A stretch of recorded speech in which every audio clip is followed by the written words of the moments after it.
हाँ तो मेरे प्यारे बच्चों, कैसे हैं आप लोग अच्छे ही होंगे। फिर से आप लोग के सामने में हम दोनों टीचर आ चुके हैं और मैं आप सभी को कहना चाहूंगा, ये रक्षाबंधन और ये कौन सा पर्व सर? ईद। हाँ, ईद मिलादुन नबी का जो मतलब पर्व हुआ है ना, आप सभी को मेरे तरफ से और मेरे स्कूल परिवार की तरफ से और हमारे गुरुजी की तरफ से आप सभी को हार्दिक शुभकामनाएं जी। अब चलते हैं जो है, आज हम लोग सर नया चैप्टर लेकर के चले हैं, है ना। चैप्टर का नाम है सर वज्र गुणनखंड विधि। मैंने सबसे पहले प्रतिस्थापन विधि पढ़ाया, उसके बाद विलोपन विधि पढ़ाया, उसके बाद वज्र गुणनखंड विधि है सर। तो मेरे YouTube चैनल में भी ये वीडियोस जाते हैं और फेसबुक चैनल में भी जाते हैं सर। तो बच्चों से मैं जरूर कहना चाहूंगा कि आप अपना प्यार जरूर दिखाएं और जितने गार्जियन मेरे साथ जुड़े हैं अपना प्यार दिखाएं। सबसे पहले वीडियो को लाइक कीजिए, शेयर कीजिए और सब्सक्राइब कीजिए और मेरे फेसबुक चैनल में जाकर के फॉलो कीजिए। धन्यवाद। तो चलते हैं दोस्तों। हाँ दोस्तों जी, जो हमारे 10th के दोस्त हैं, जो एपियरिंग हैं, जी, आज जो हम लोग जो कंसेप्ट पढ़ाने जा रहे हैं, इसमें हम लोगों का मेरा गारंटी है जी कि 1 नंबर का 1 प्रश्न आपको आएगा ही इसमें, इसलिए आप ध्यान दें आज विशेष। जी सर। तो सर इसमें है क्या कि जैसे ये वज्र गुणन विधि का ये जितना मतलब दिया गया है, जो इस कॉन्सेप्ट में सर बिहार बोर्ड एग्जामिनेशन में 1 नंबर 2 नंबर 3 नंबर जो ऑब्जेक्टिव क्वेश्चन बनता है सर, इसमें बहुत सारा क्वेश्चन आता है, इसमें बहुत सारा है ना सर। तो वो सारा चीज हम लोग बच्चों को निचोड़ करके बताएंगे ताकि बच्चे के जहन में बैठे और बच्चे अच्छी तरह से सीख पाए, है ना सर। तो चलते हैं यहाँ पे वज्र गुणनखंड विधि में बाय मल्टीप्लिकेशन मेथड ये बोला जाता है ना सर। तो इसमें है क्या सर कि a1 x plus b1y plus c1 equal to 0, उसके बाद a2 x plus b2y plus c2 equal to 0। एक समीकरण 1 हो गया, समीकरण 2 हो गया सर इसमें। तो इसमें सर स्थिति है, क्या स्थिति सर है? a1 a2 b1 b2 c1 c2। Sir ये जो है ये चर है x और y यहाँ पे चर है, तो x चर का गुणांक a1 है सर, ठीक है।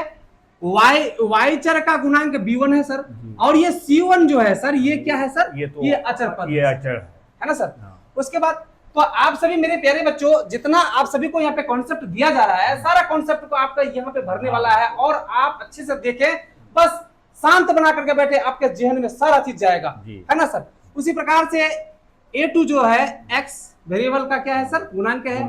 b2 जो है y वेरिएबल का गुणांक है और c2 जो है सर ये कांस्टेंट है, ये कांस्टेंट है सर, अचर है, अचर पद है। तो ये 2 समीकरण मेरे सामने में है। इस समीकरण को हम लोग विस्तार रूप से दिखाए यहाँ पे करके सर, कि कहता है क्या a1 बटे a2 b1 बटे b2 तथा c1 बटे c2 का हल। क्या सर? इसका हल। अब हल कैसे करते हैं इसको?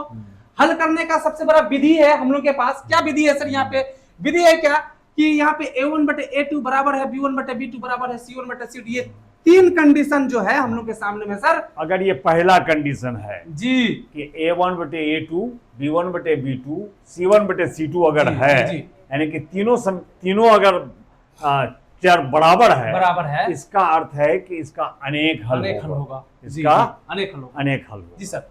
तो मेरे प्यारे बच्चों, हमारे गुरुजी ने बताया है कि a1 बटे a2 बराबर b1 बटे b2 बराबर c1 बटे c2।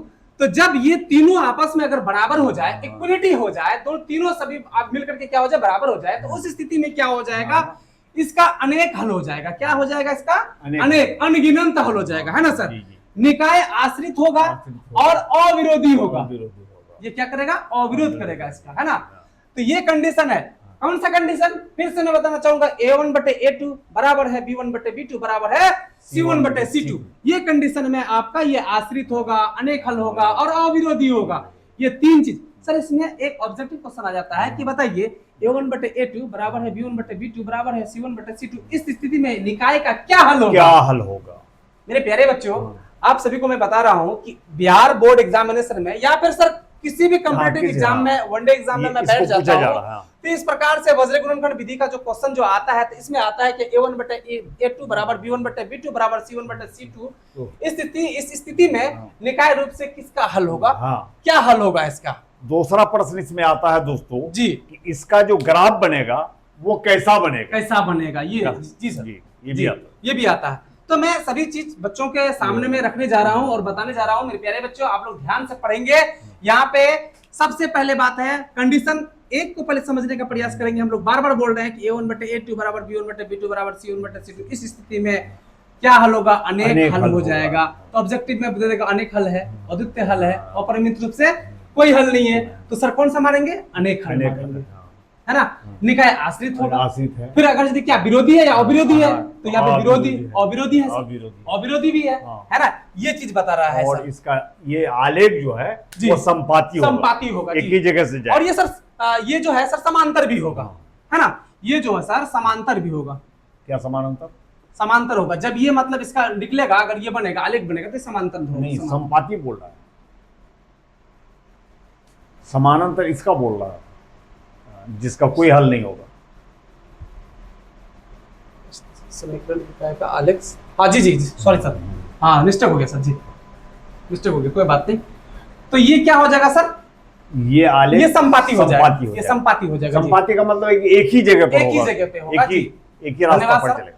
कोई बात नहीं, भटक गए थे थोड़ा सा सर हम। नहीं, सर हमारे वो गुरुजी तो- है मेरे साथ में, है ना, कोई दिक्कत नहीं होने वाला है हमको। वो होता है जी। कोई बात नहीं।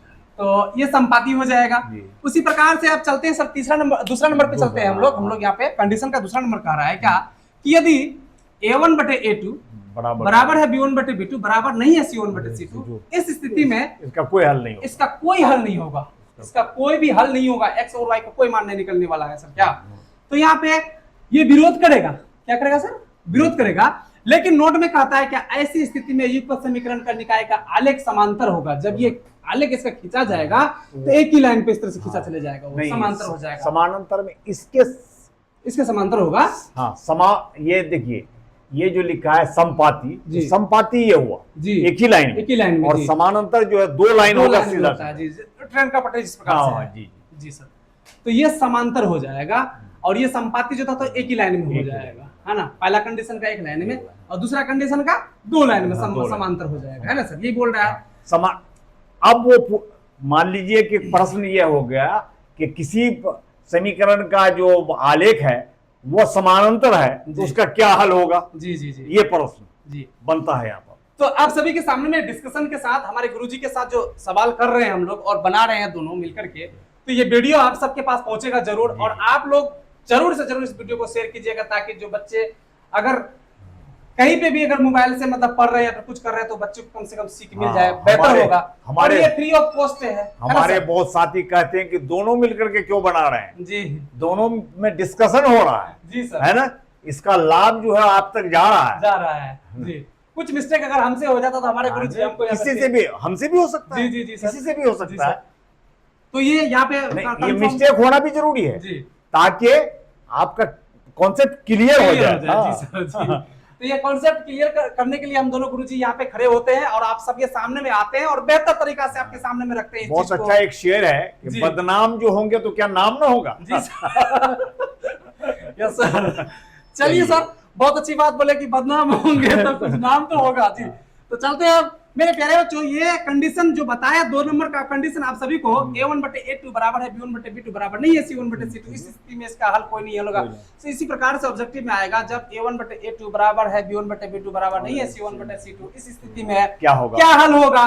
तो ऑब्जेक्टिव में बोल देगा विरोधी, अविरोधी, इसका कोई हल नहीं होगा, क्या अनेक हल होगा, अद्वितीय हल होगा। तो सर इसको मारेंगे क्या, इसको मारेंगे क्या कि इसका कोई हल नहीं होगा, और ये विरोधी होगा, है ना सर। हाँ, यही लिखेंगे। इसका ये क्या कहते हैं जी, ये ऑब्जेक्टिव है, ग्राफ जो है समांतर होगा, और ये ऑब्जेक्टिव है। ऑब्जेक्टिव आप सभी के सामने में जाएंगे और ऑब्जेक्टिव की तरह से बनाया जाएगा, है ना। तो ये चीज कॉन्सेप्ट क्लियर कर दिया गया है दूसरा नंबर का भी।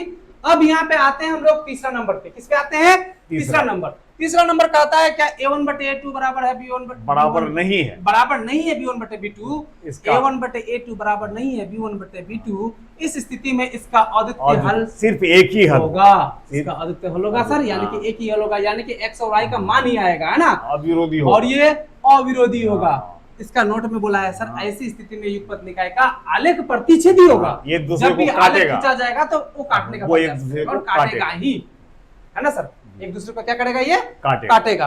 तो मेरे प्यारे बच्चों, आई होप आप सभी को समझ में आ गया है।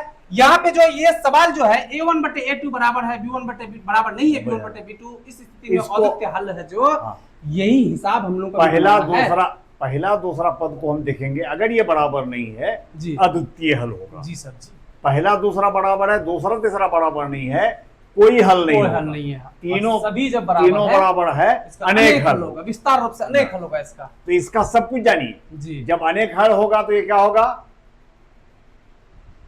आश्रित होगा, आश्रित होगा, अविरोधी होगा, विरोधी होगा, संपाती होगा, उसका ये जो है आलेख जो है या ग्राफ जो है वो संपाती होगा। संपाती का मतलब कि एक ही रास्ता पे होगा, एक ही रास्ता पे इस प्रकार से वो बढ़ता जाएगा जी।